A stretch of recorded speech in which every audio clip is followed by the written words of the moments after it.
प्रातस्मरामि हृदि संस्फुरदात्मतत्त्वम् सच्चित् सुखं परमहंस गतिं तुरीयम् यत् स्वप्नजागरसुषुप्तमवेति नित्यम् तद्ब्रह्म निष्कलमहं न च भूतसङ्गः।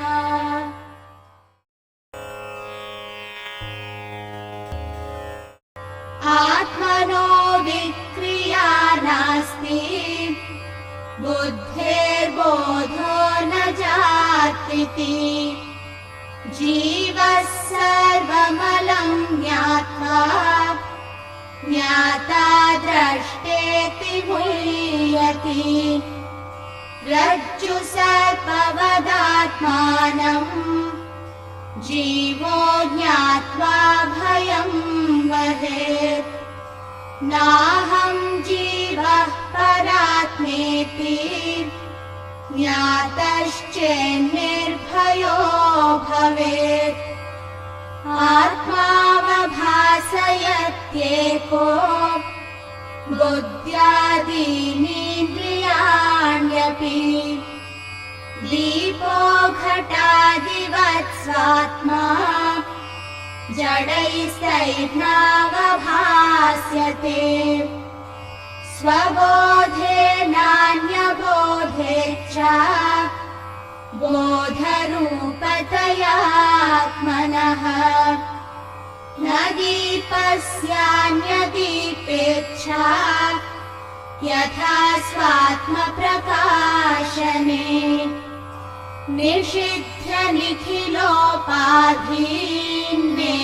नेतीति वाक्यतः नित्यादैक्यं महावाक्यैर्जीवात्मपरमात्मनोः आविद्यकं शरीरादि दृश्यं बुद्बुदवक्षरम्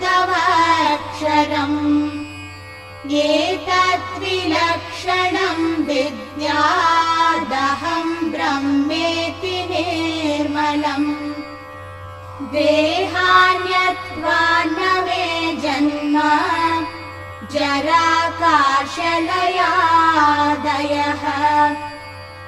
शब्दादिविषयैः सङ्गो निरिन्द्रियतया न च अमनस्त्वान्न मे दुःख रागद्वेषभयादयः अप्राणो ह्यमनः शुभ्रः इत्यादिश्रुतिशासनात् निर्गुणो निष्क्रियो नित्यो निर्विकल्पो निरञ्जनः निर्विकारो निराकारो नित्यमुक्तोऽस्मि निर्मलः अहमाकाशवत् सर्वम् बहिरन्तर्गतोऽच्युतः सदा सर्वसमसिद्धो निस्सङ्गो निर्मलोऽचलः. There are various causes of fear. When your desire is fulfilled, usually what comes free along with the fulfillment of desire is fear. Because the moment your desire is fulfilled, there is a fear of what if I lose the object of my desire. A person who has nothing to lose has nothing to fear. We see it on a practical basis also. Sometimes earlier, Bandh used to happen in Calcutta frequently. And you really feel for the people who are dependent on their daily wages because they are going to be affected most, though others are also affected. But you go out on a Bandh day, they are not bothered. They are just playing cards sitting on the footpath. They are absolutely not bothered. There is nothing to lose and nothing to fear as it is. That way you can take. But the moment you get an object of your desire, or your desire is fulfilled, immediately there is a lurking fear that what if I lose this object? There was a talk organized by us for Indian cricket team in 2001 before the famous Australia series. That time there was it was difficult to get a slot with the Indian team. They are very busy and they have a lot of other schedule lined up. So John Wright, the coach, was also quite helpful. And our Swamiji was supposed to address in the afternoon between 12:15 to 1 or something is the slot given. It was in a hotel in Mumbai, Taj. So just 40 minutes was allotted, and most of them, or if not all of them, are new to the subjects, and you have to convey the message of mind and intellect. That is the main thing, which is difficult. You need lot of reiteration and practice to convey. And some of them had no clue of who is coming and what is going to happen. Some thought Swami coming means some havan is going to happen for the sake of victory, like that and all they thought. And so Swamiji said, I went there, but what he saw there was, he said it was an interesting experience, that all the players who were all there going to play for the Indian team, there was absolute sort of a tightness in their face. There was a lot of sort of tension that he could feel. In fact, he said, out of the 45 minutes, first 15-20 minutes, he had to crack some jokes and various other things to bring a easy atmosphere for transaction of knowledge. And then in the remaining time, he conveyed whatever he wanted to convey. So then he asked us, when he narrated this incident in the class, as to what was the stress, what was the tension? What was the tension? Will be anonymous. Huh? You must win. Expectation. Supposing you don't win. The match has not yet started as such. They lose their position. Yeah, they are into that cricket team. It's not a very easy thing. It's one in thousands of aspirants that they are there. What if I lose my position in the team? That is automatically there moment they get into the team. So the moment they get into the team, this automatically comes along with it. Fear of losing. So there is fear of losing, which is a product of desire, which again stems from ignorance. We will relate everything finally to ignorance only. Then there is this sense of otherness that we see. Whenever we see a sense of otherness, there is immediately a fear.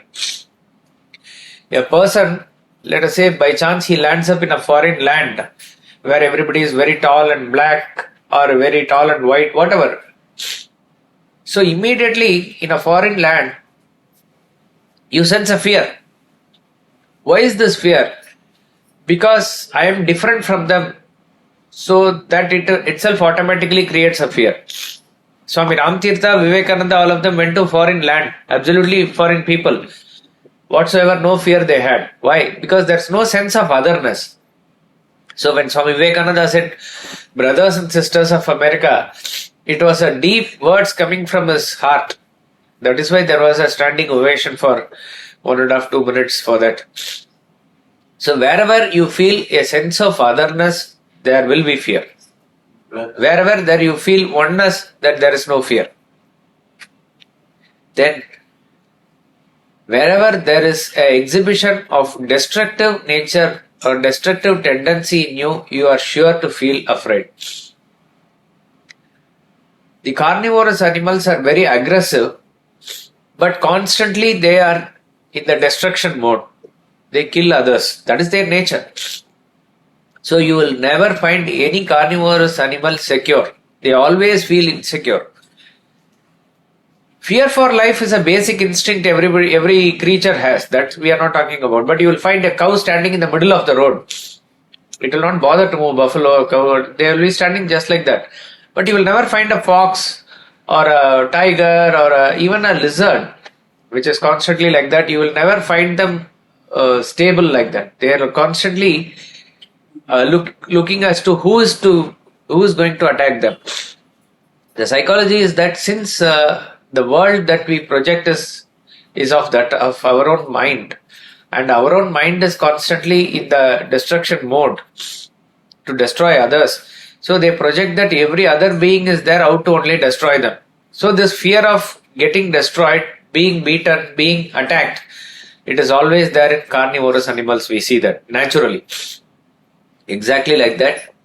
Any person who is destructive in nature, who wants to cause damage to others, it is this tendency. It can be even, he can be a vegetarian, that's not the point.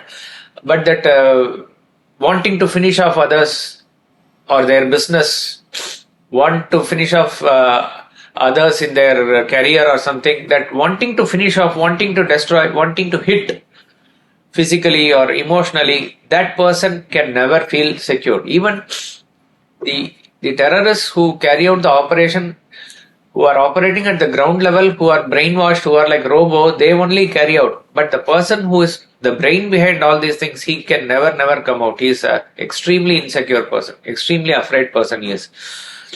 And they may talk words which may even inspire others, but they are extremely afraid to face the society, and their lives can never be normal. They said, all this, where it comes from? It all comes from selfishness. So the bottom line is, selfish person can never be happy. He is always insecure. He is always afraid. There is a sort of from their body language and from their expression you can find out. A person who is constantly thinking every time when he is traveling, every car that comes in opposite side is a potential accident only he sees, and that means he can never travel peacefully. Like that it is. He constantly sees that something or other is there out to attack him. And the root cause of all this is selfishness, is coming from ignorance. So ignorance is the cause of fear. The moment there is darkness, there is fear. You are afraid as to who's there, what is there. So this ignorance causes the mind to occur, to come. The mind is there means duality is there. Duality is there means fear and all other emotions are there. So if you want to take out the emotions from the root, if you want to take out fear from the root, the only way is knowledge. There is no other way. So in this verse he says, verse 27 that we are talking,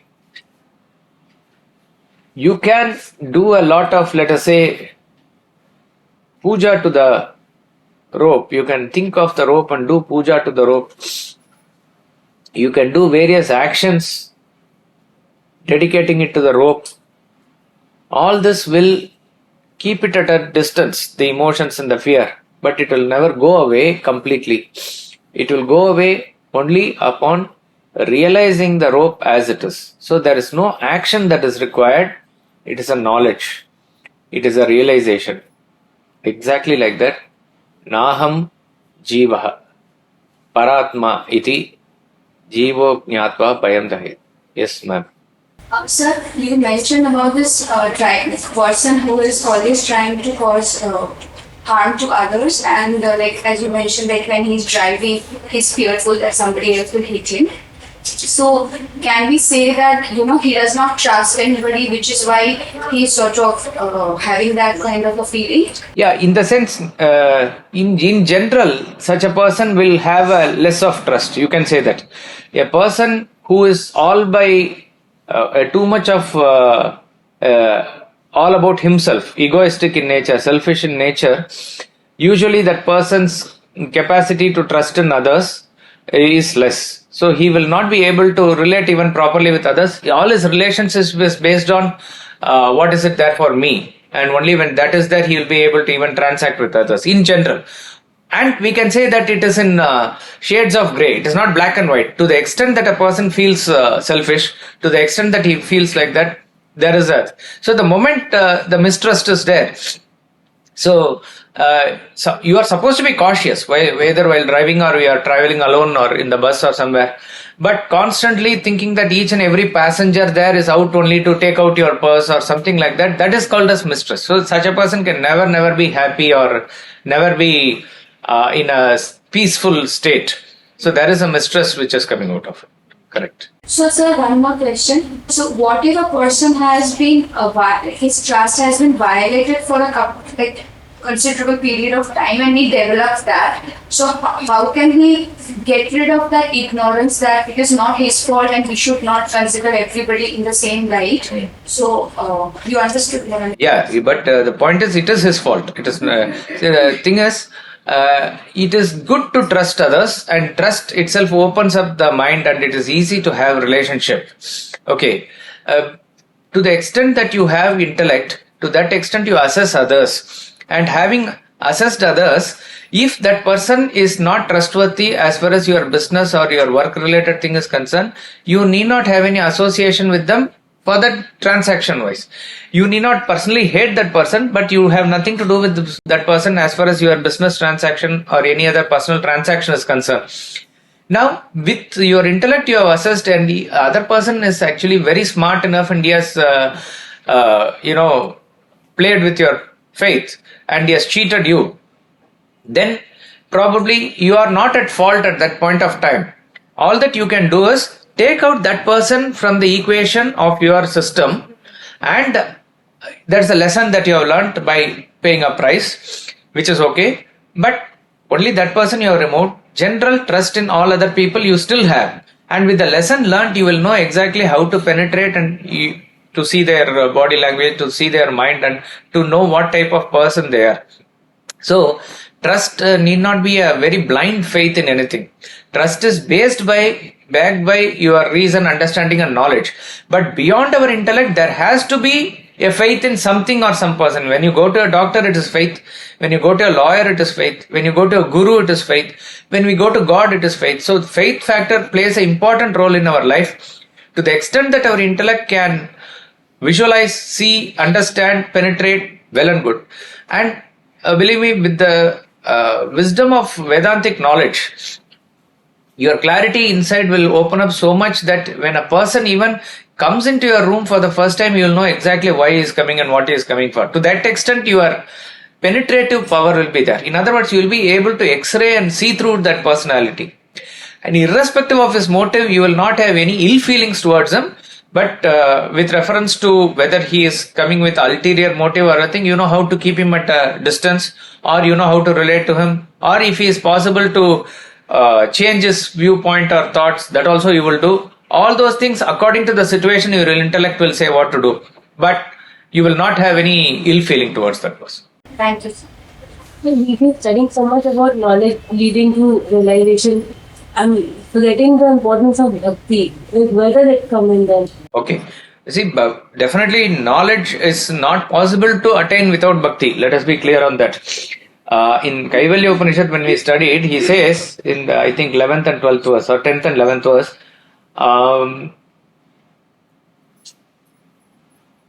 that knowledge is the only way to liberation. And in the next verse, he says, seeing other people in you, other self in you, and yourself in others, that is the only way, which is nothing but feeling. In other words, knowledge is nothing but perceiving that unity. And that perceiving that unity will not come unless otherwise you are able to feel that unity. That feeling that unity is called as bhakti. Now, knowledge, finally, the realization is about unity of, here he says, I am Paramatma, I am not Jiva. So the unity is that there is no second entity, that Supreme Brahman is what I am. This is the knowledge.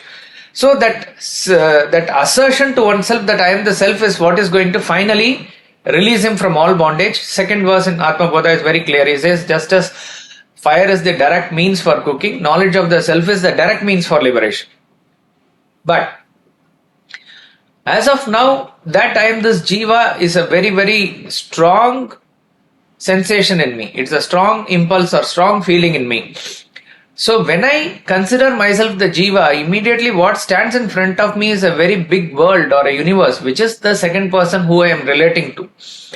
And then there is a God as a third entity who is supreme, all-powerful. Now if I want to conquer that universe and world into me, that is to see another person as me and me as the other person, which is the feeling of identification or love, it cannot come unless otherwise I am able to identify with that Supreme God. So Bhakti is the means by which, where you get under as a refugee under the umbrella of the Supreme Self, by which whoever is covered under the umbrella, which is all beings, you are able to have a uniform feeling towards them.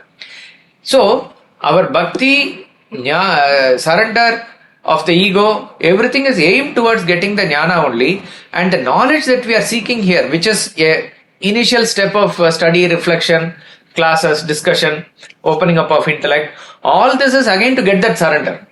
So, bhakti and jnana, they act as two pedals, if you want to take it in this side, that the jnanam that we gain here should improve our feeling and our love towards others, and that love should ultimately culminate in surrender and merger with the self. So a feeling of how to practically achieve is that a feeling of gratitude should be there in every transaction of your life. All the transactions that we go through, we have been blessed with so many things. You be extremely thankful.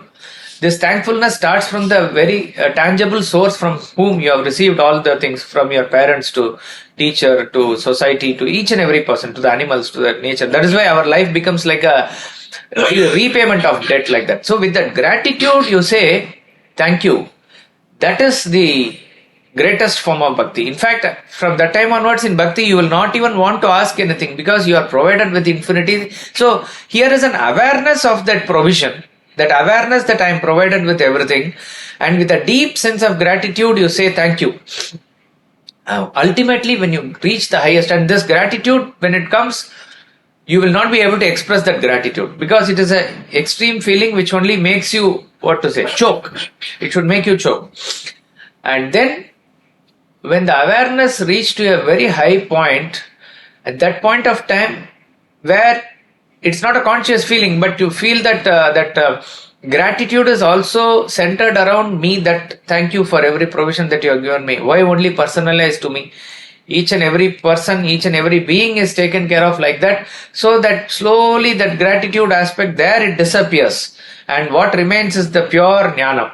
So it is through that awareness you go to that ultimate awareness, but awareness with gratitude is there first, and slowly you don't drop the gratitude slowly drops off, and the individuality dissolves in the totality. So bhakti is definitely a means. Never ever underestimate its power. Through bhakti you are going to gain jnana. So that is the way. So it is not that bhakti is anyway lessened. It is heightened to the level of jnana. It is going to make you reach the state of jnana. Yes, sir.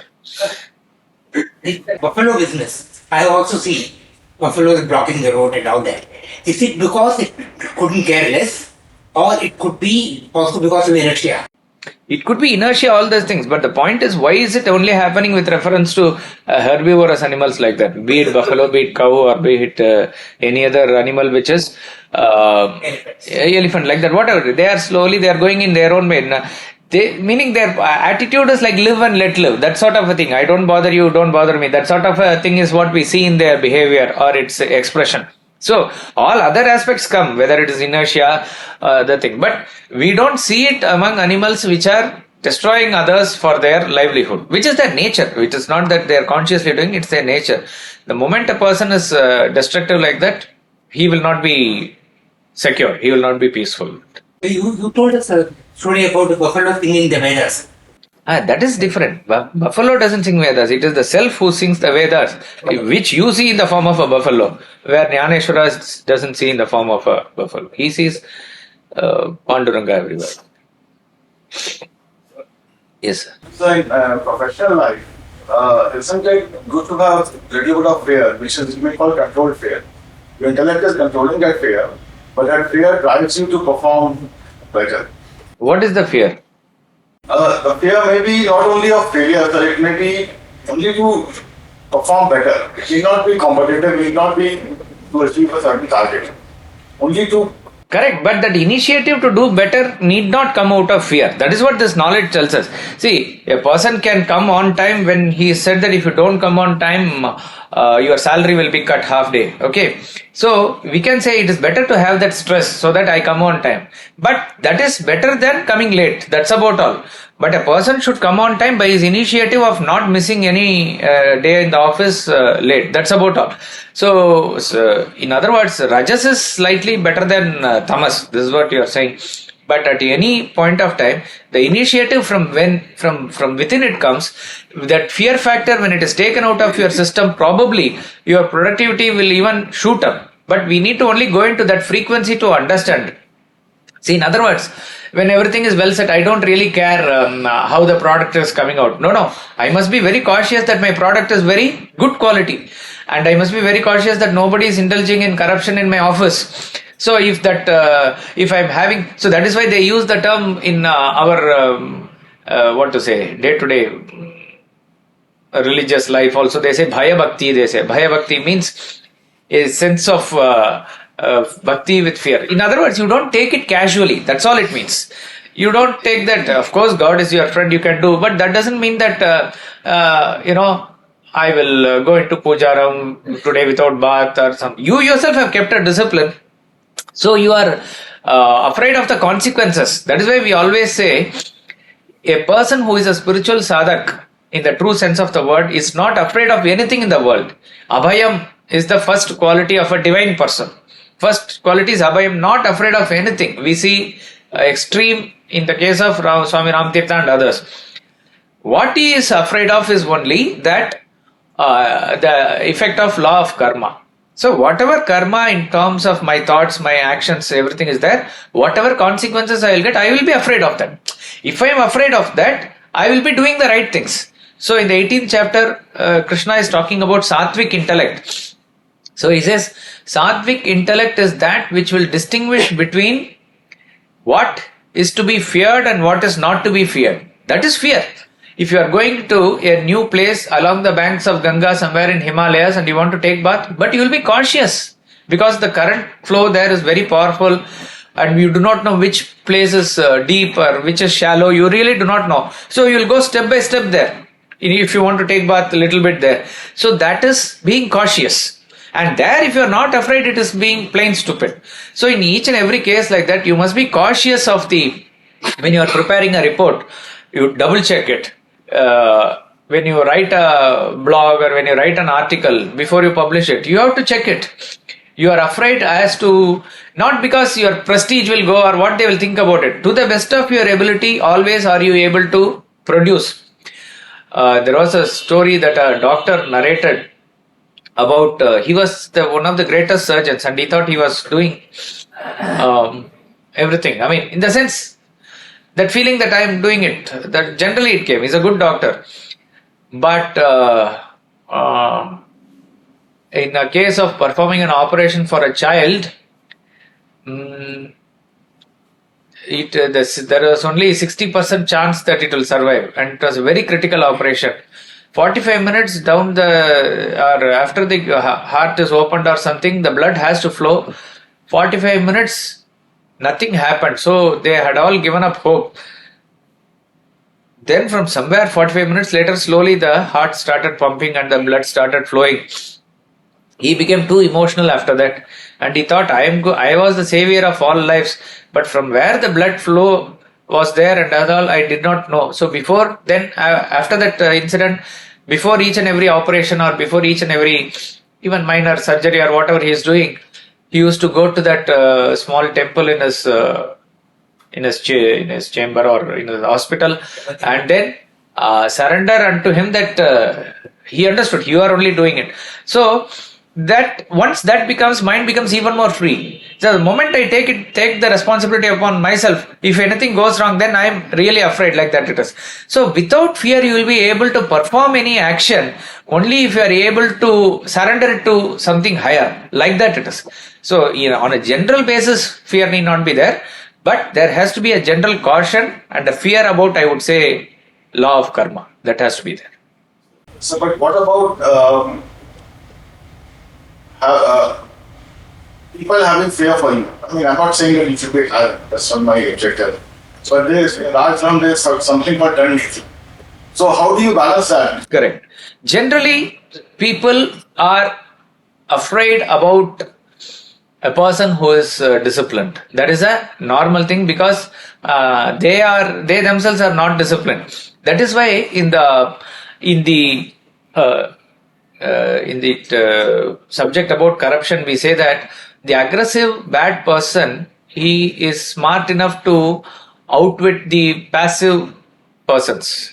But when it comes to aggressive good, the very sight of him, he is little apprehensive. He will maintain a distance. He will not go near him, or he will be. So the moment a person is disciplined, there will be automatically a respect and awe, and in that sense fear. Now, a person who is himself disciplined, be it even an employee to employer, he may be respectful to the employer, but he will not be afraid. Sometimes he will have the guts to talk in front of him, face to face with that employer also. So as long as your conscience is clear, there's no fear. The extreme example case in this case is Prahalada, who was put through all trials and tribulations. All are aiming towards his death only. But even at one point of time, he was absolutely not afraid at all. His conscience was very clear.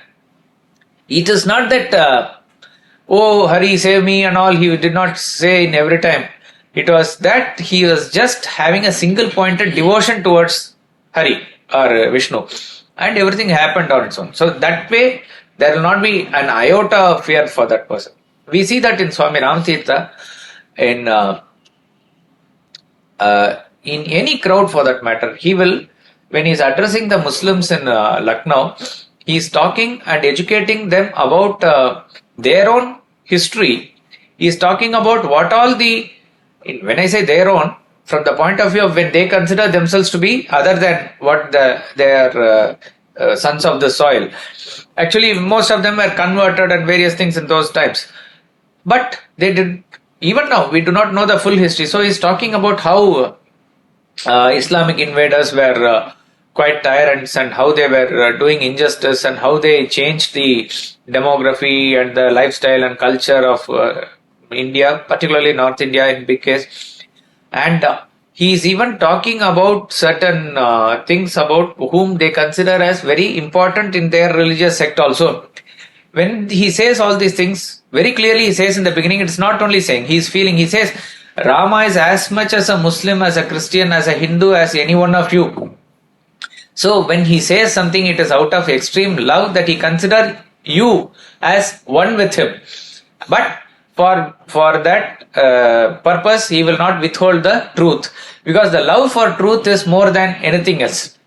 So then he opens up and says what all the things has to be said in the actual fact, and nothing happens to him, and others are also just in awe of his love and knowledge. That's all it is. So a person who has absolutely full faith in the truth, his conscience is very clear, he will not be afraid of saying anything to any person. So there are even outstanding persons, not necessarily self-realized, but they are they don't mind opening up their voices and their actions in any way, because the moment a person cares about his prestige, I'm thinking, oh, what I'm saying, it is getting recorded now, it may be further put in YouTube or something where it may, so I'm very cautious, I become then certain things I may withhold, certain names I may not take, all those things.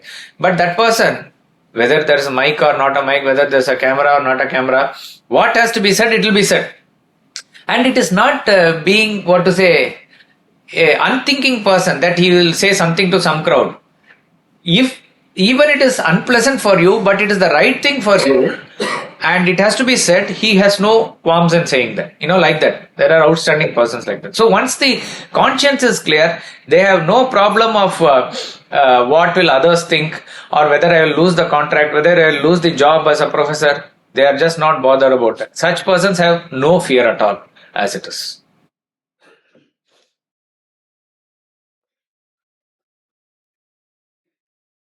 Mistaking oneself for the living being, like the rope mistaken for the serpent, one is overcome with fear.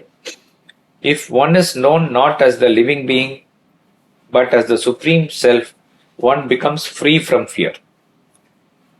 We'll chant verse 28.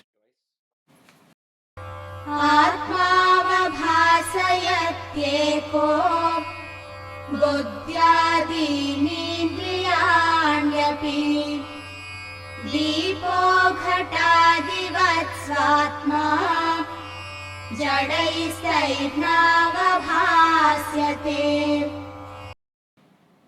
Atman alone illumines the intellect, etc., sense organs. Also, as light illumines spots, etc., one's own Atman is not illumined by those inert objects. One Atma, that it is alone, it illumines intellect, mind, senses, whatever others, prana, whatever you can conceive, all the functions, all of them are inert and insentient. Inert means they don't have any action by themselves. Insentient means they are not a conscious principle by themselves. Jadaihi, we say. Jadaihi means of jada, inert objects. The most famous example here is the bulb and the electricity. All the electrical gadgets, all the bulbs, tube lights, everything is jada. They don't have any light principle in them inherently. They don't have any life. But when they come in contact with the electricity, then only the light glows. So the illumination is not done by themselves but by the electricity. Exactly like that. Intellect, mind, everything is jada per se. It is in contact with the Atma that they become functional. Pots, the example given here is pots, etc. Pots means pots and all other objects are illumined because of the light that is placed there. The light is placed there, it is illumining all the objects. None of them are illumining the light.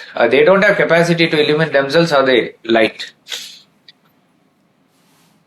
In fact, it is self-illuminating. Atman is self-illuminating. This is what he is going to say in the next verse. So, in other words, if none of these objects are there to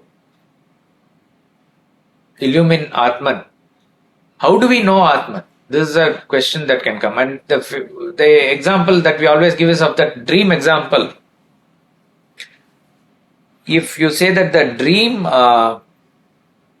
body cannot see the waker, obviously. Dream body cannot touch the waker or shake hands with the waker. So physical contact in any form is not possible. Speaking, anything is not possible. Dream mind cannot feel the waker. Dream intellect cannot conceive the waker.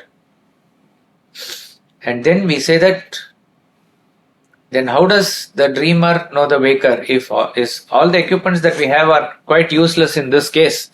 How do we know? We only know upon waking up. Upon waking up, it is the waker who knows the waker.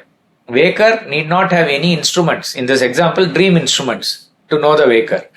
Waker knows himself by himself. Like that, the Atma knows itself by itself. If you want to use it in a sentence, I am saying. Because we say, I see this glass through my eyes. So there is an object, there is a subject, and the subject uses a instrument. The instrument is the eyes. So seeing is through eyes, hearing is through ears, all these are instruments. Feeling is through mind, which is also an instrument. Thinking is through intellect, an instrument again. So what is the instrument with which I will know Atma? You cannot know that as an object through an instrument. The object and the instrument, everything merges back into that subject. The subject experiences itself. If you want to use the word experience, it is self-illuminating. You don't need anything else to see it. Just as you don't need anything else to see sunlight. Sunlight is self-illuminating. Like that it is. Atman alone illumines the intellect, etc., sense organs, also as light illumines spots, etc. One's own Atman is not illumined by those inert objects. Verse 29, we'll chant twice. Yes, sir. And I'm not put a conceptualize. The Atma illumines the intellect. how can one physically perceive it? No, physically you cannot perceive it. See, the problem with this Atma illuminating our thoughts is that in the case of electricity example, you can switch off the electricity and prove that bulb is not self-illuminating. It needs something else. Battery also you can prove. Once the battery is discharged, you see that it has nothing. It has to get charged from the battery. Like that you can prove. But imagine if it is always in contact with the electricity and electricity is always there.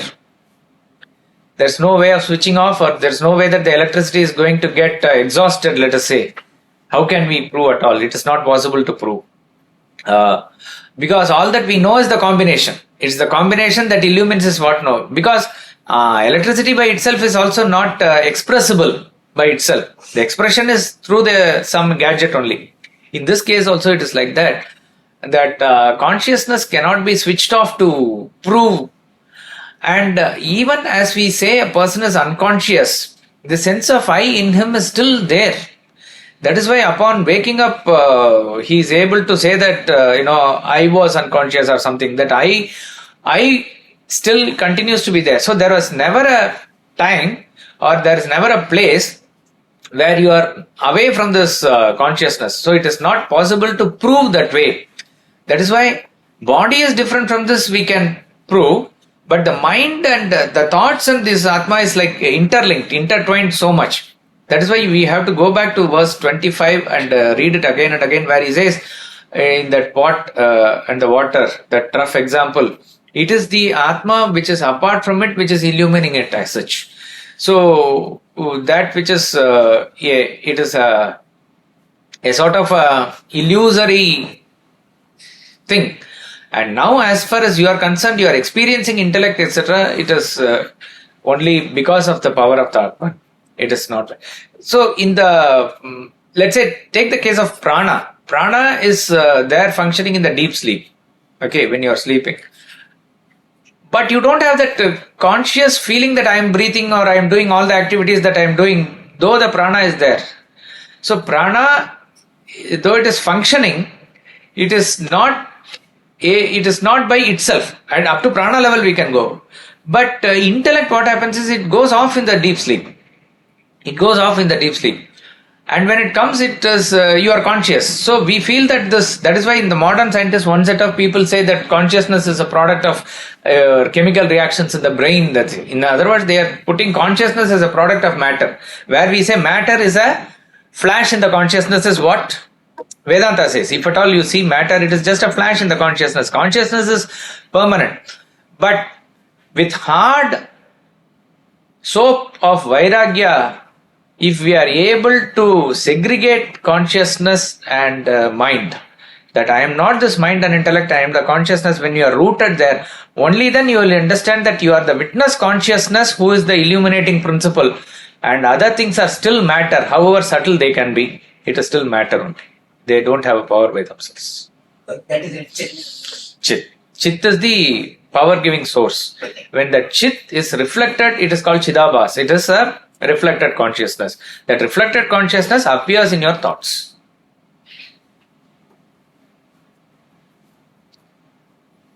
We'll chant verse 29. Svabodhe nanyabodhe cha bodharupataya atmanah nadipasyanyadeepecha yatha svatma prakashane. Just as a light does not need another light to illumine itself, so too Atman needs no other knowledge to make itself known, as its nature is knowledge itself. Very interesting, simple verse. It is only continuing or filling up the blank which is left in the previous verse, that if you ask that how Atma can be known, it is answered that Atma need not be known using some other Atma or some other source. Atma knows itself by itself. It is known by itself. A light of a lamp is required for illumination of objects. But another light is not required to illumine this light. It is self-illuminating. Just as we gave the dream example, the dream equipments are not required to illumine the experience of a waker. Waker knows himself by himself. In Panchadashi, a Vedantic text by Vidyaranya Swami. Vidyaranya was a great sage in the Advaita Parampara. He was Vidyaranya's life is also very inspiring, that he shows that Advaita Sannyasin, who became a Sannyasin later, their life is not meditation and realization of the self, but according to the time, how they are useful to the society is also very important. It was he who inspired two youngsters, Harihara and Bukka, who were forcibly converted into Islam. He brought them back and inspired them to build the Vijayanagara Empire, which is one of the greatest empires of India. It was the richest kingdom at its point of time. Hampi, now it is known as the ruins of Hampi. Very sad, and in a neglected state it is. It is not even understood how we can maintain our treasures.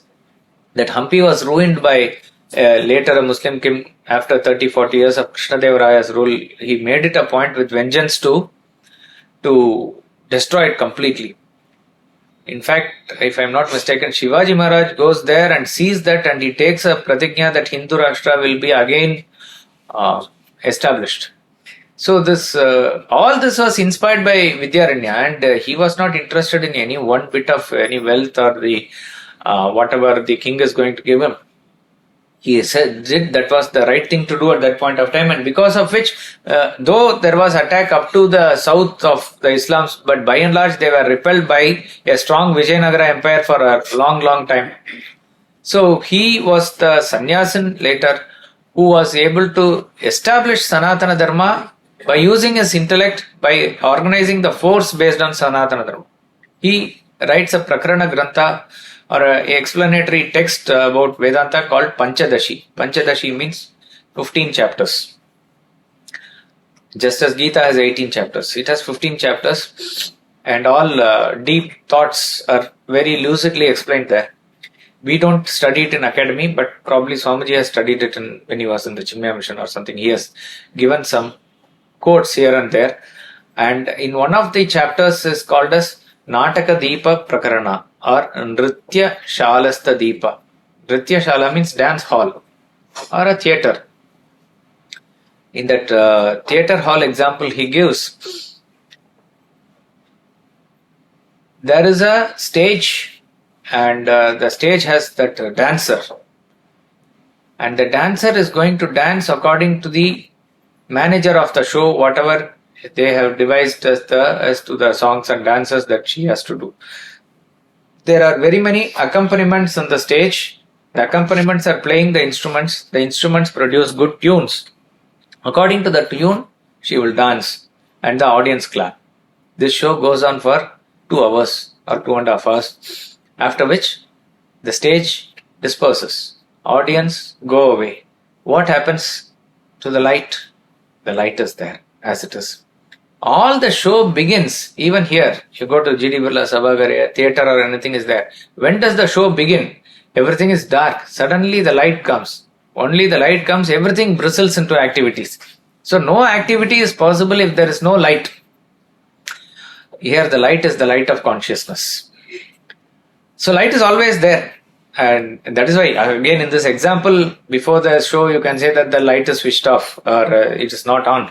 But as far as consciousness is concerned, it is always there.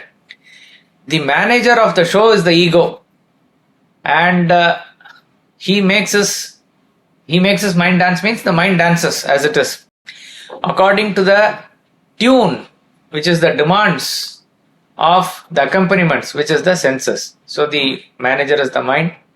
Manager is the ego, dancer is the mind, accompaniments are the senses, the tunes are the demands, and the audience is the world that is watching the whole show of you. When the show is over, everybody goes away. But the light remains as it is. The light remains as it is. Like that is what it is saying. In this example, he says, all others to recognize and to see the show, you need the light, but you don't need anything else to see that light. Light is there, illumining itself by itself. Light, yes. But earlier you said we can't see pure light. Huh. So now you're saying the light, we can see the light by the light. When you say that, you see the source of the light as it is. We cannot see there's a light between you and me. We cannot see in that equation. We do say that you. But when you look at the source of the light, you see that light, right? So that means that filament and the tube which is there, of course you can say tube and filament are reflected by light, all those technical details you can go. But the point is you don't need another candlelight to see other candlelight. You don't need another tube light to see the tube light. But to see any other object which is not illuminating itself, you need the light. But if there's pure light without the source, you can't. Without the source, how can there be light? So there has to be some source of light. So that source of light is self-illuminating. Sun is self-illuminating. Like that it is. So the light continues to illumine always. So the message of the verse is that you have to transcend your material equipments and let the Atma shine by itself. Let the Atma shine means it is shining by itself. Your recognition of it, your realization of it. That is the implication here. We are caught up in the material equipments and sometimes we believe that they function by themselves. It is not so. Their function is wholly dependent on the function of consciousness. So you recognize that function and you merge yourself with that consciousness. That alone is the reality. So 28 and 29 are that way simple verses. It sort of summarizes the topic. The 16 to 29, these 14 verses constitute the second topic, which says material equipment superimpose Atma upon the third topic, Atma upon the self. That is second topic. The third topic says you need to, by discriminative self-analysis, you have to remove this. So that is the essence here. By discriminative self-analysis, you remove this and transcend the equipments to merge with the consciousness. That should be taken as the message. Just as a light does not need another light to illumine itself, so too Atman needs no other knowledge to make itself known, as its nature is knowledge itself. We'll chant. Verse. Sir, in Bhagavad Gita, one of the verses, when Krishna says that if you realize yourself by yourself. Yeah. So similarly, Atman that is why we are saying Atman is self-illuminating, it doesn't need another. No. That what he means is there is, with your limited equipments that you have, which is your ego, you raise yourself and finally transcend the ego. In other words, you have to use the equipment. Intellect is the equipment that is available for us, which is what we need to use, which is what we are trying to build. So with a higher propensity and that, you have to raise yourself by yourself. Do not use your faculty to lower your status, which you have attained through hard work. And then finally, culmination of that is transcending that also. We'll chant verse 30. निषिध्य निखिलोपाधीन् नेति नेतीति वाक्यतः दैत्यादैत्यं महावाक्यैर्जीवात्मपरमात्मनोः. Having negated all limiting equipments, upadhis, with the declaration, not this, not this, one should realize the oneness of individual Atman and the Supreme Brahman through the Mahavakyas, Vedic aphorisms. Very famous verse starting the fourth topic. As I said, these are continuous verses as far as the text is concerned. The topics are divided by Swamiji for our easier understanding. So the fourth topic from here, 11 verses 30 to 40, talks about through the process of negation and assertion and meditation, realize the self. Negation and assertion is the essence of Jnana Yoga, which is the essence of Vedanta. There's this twin process always given. Negate the unreal, assert the real. Negation and assertion. when I say this is the essence of Jnana Yoga, that I am the self, I am not the body, I am the self, I am not the mind, I am the self, I am not the intellect, asserting the self and negating the non-self. This is not a mechanical repetition. It is the feeling with which you are able to say, not just say, you are really feeling it. That is what is the process here. You are negating the non-self, which is the equipments, upadhis that is given here as you falsely believe yourself to be. Negate the gross body, subtle body and causal body. Negate the pancha koshas. I am not this food, prana or mind, intellect or bliss sheath. I am not all these things. And you have to assert Atma positively.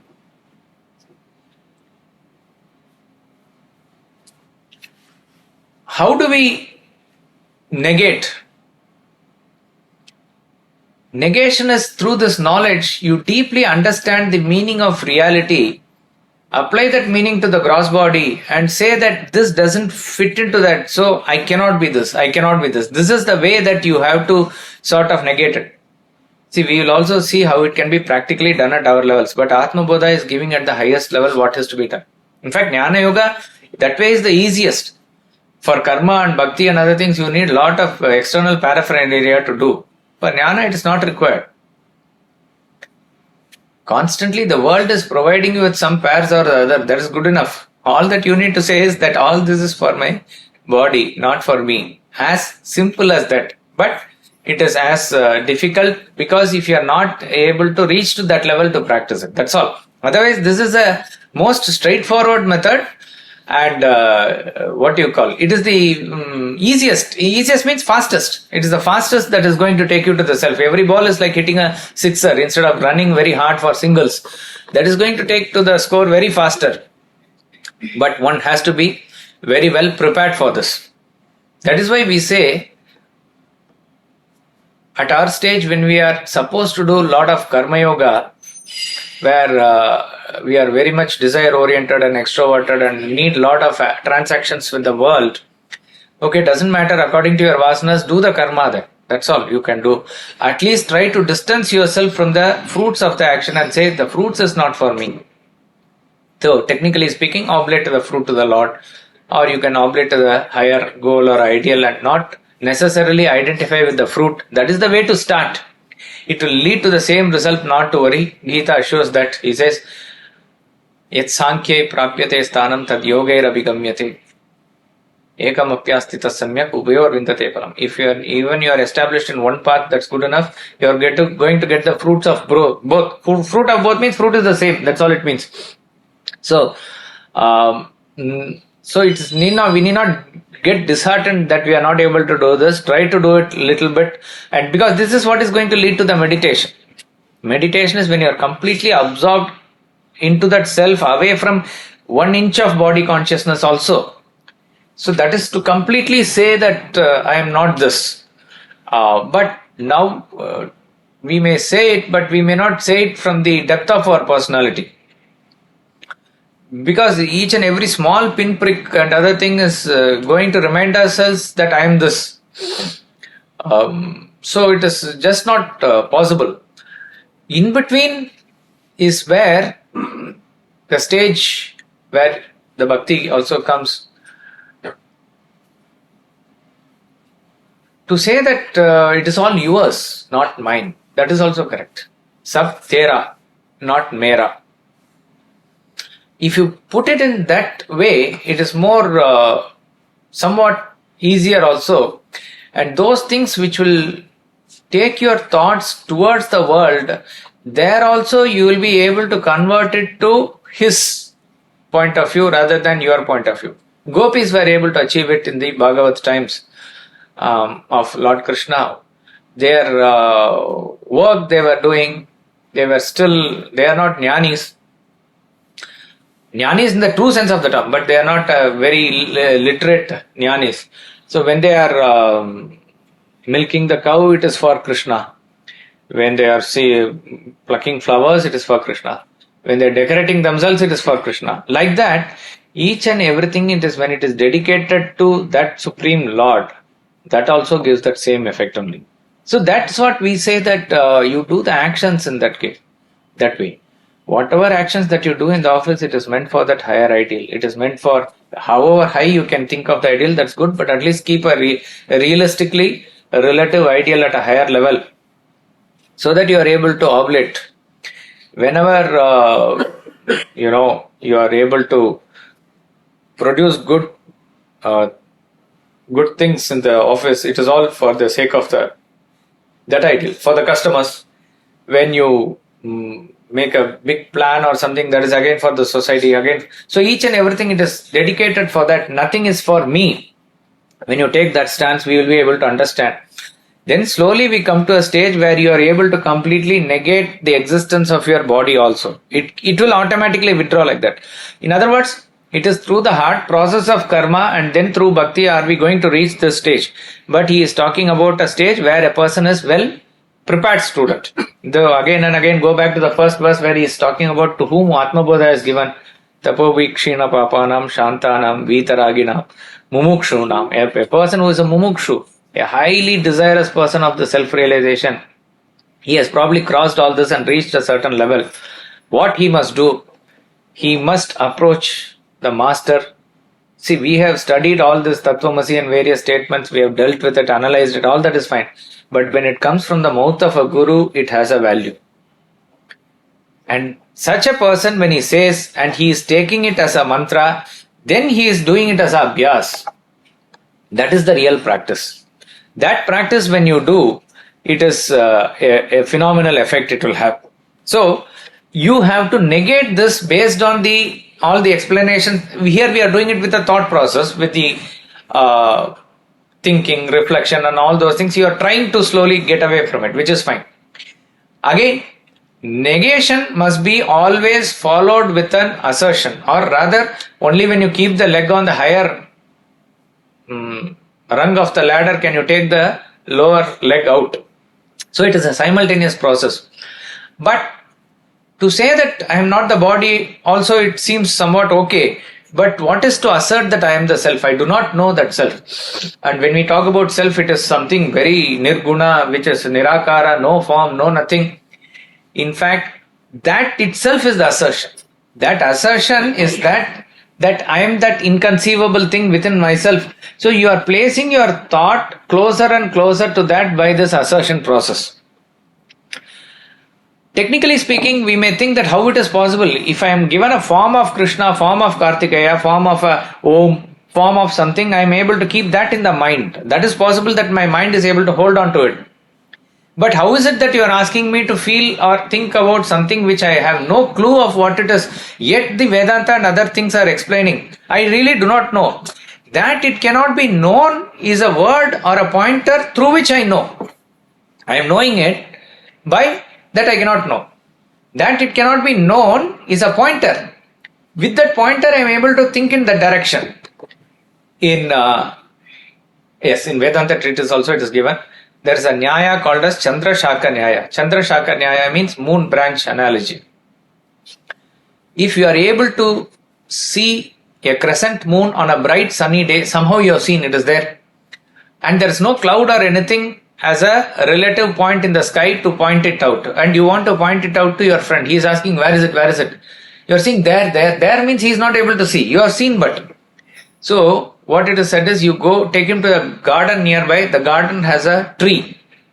The tree has a branch jutting out and the branch has two leaves in the end. So from one angle you point out and say that look between that two leaves. After that it is his vision. But without that leaves or that branch, you cannot point out that moon to him. But branch has nothing to do with the moon.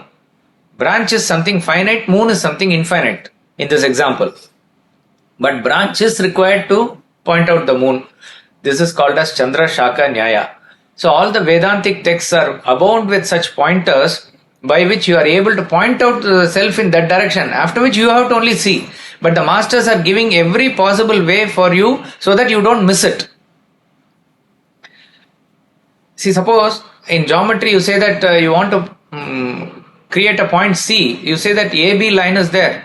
which is 5 centimeter, means C is 4 centimeter from A and 3 centimeter from B. So you draw an arc that points out. In this two-dimensional thing, it is fixated. That is the point. But imagine a three-dimensional thing, and from which you go here and it will be there, from there, this direction, from that, this direction, like that the pointer is given. Your thoughts then become focused and focused and focused, and it has to go in that direction. If it deviates there, it comes again through some other example. It deviates here, some other verse, some other thing. So like that, it is made to point out, go into that direction. So all these are not exact definitions, but pointers. These pointers are given that you take that thought as close to the self as possible. The closest example that we can think of is that when you drop all the thoughts, what overcome by tamas, what you go through is the experience of sleep. You cannot have the thought that I am sleeping. It's not possible. Thoughts are all absent there. But before that sleep, what was the last thought that you had? You cannot say. If you are conscious of that, you are still not asleep. When that also goes away, you can generally say, I was thinking about some problems, but what exactly was the thought, you will not know. So, trace back that experience as you go nearer and nearer to the sleep. Your thought goes nearer and nearer to that nothingness. So, you can say that thought approaches zero here. Zero is unknown in this example. It is unknown. Exactly like that, infinity is unknown. So this thought goes nearer and nearer to the infinity. You know various things and you can point out Akash, you know various things, but you go beyond, you are going closer and closer there, but you cannot still exactly pinpoint it. But you will be sufficiently oriented enough in that direction that you will not miss it. That is what will ultimately you will experience when it culminates in meditation. In meditation, when you are having the thought of God, thought of self, Om is the chant and other things that you do, finally you are going to hold on to that thought. And what happens is that there is a point where it comes where you will sort of clinch it. At that point of time, the thought snaps and you will realize the self.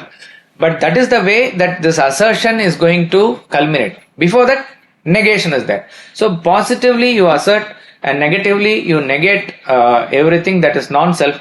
By this process of assertion and negation, and with the reflection and contemplation and meditation of the Maha Mantra, Mahavakya given in the Upanishads through the mouth of the Guru, you have to realize the self.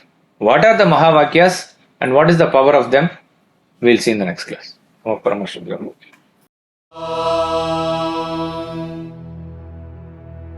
Poornam Adah Poornamidam Poornat Poornamudachyate Poornasya Poornamadaya Poornamevavashishyate.